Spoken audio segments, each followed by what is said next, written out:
Sang araw, ang mga tropang butcher nagkayaan na pumunta sa dagat upang mag-fishing.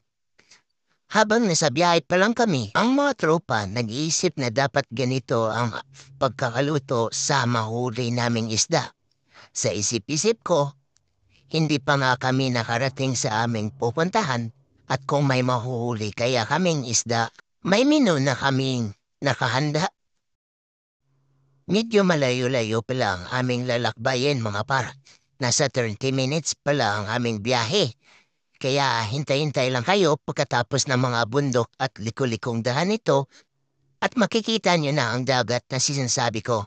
At ito na nga, bungbungan na yung dagat na pupuntahan namin. At makikita nyo agad ang napakagandang kulay asul na tubig. At maghanap muna kami ng aming pagpaparkingan. Pero malayo pa lang, nakikita ko na ang problema na parang hindi kami makakahuli ng isda. At ito na nga ang problema, makikita nyo sa harapan. Joke lang mga par. Ito talaga ang tunay na problema. Yung mabato ang gilid ng dagat at sobrang lalaki ng alon. Pero hindi na patinag ang dalawa nating tropa. Nagbaka sakali na may kumagat na isda. At sinubukan ng isang tropa na pumagit na konti upang sa paghagis ng kanyang rod, mapalagpas niya ito sa alon. Pero yun na nga, naging successful yung paghagis niya at naghintay siya konti. At yun, umuwi na kami dahil wala kaming nahuli kahit isa. Oo, nagko na kayo. Gusto ka.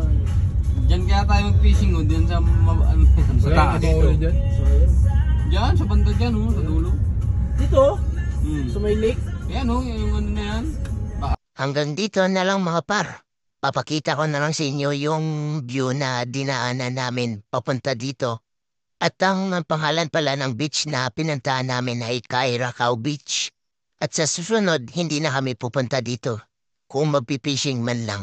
Dahil nga mabato dito at sobrang lakas ng alon. Hanggang dito na lang mga par. Salamat!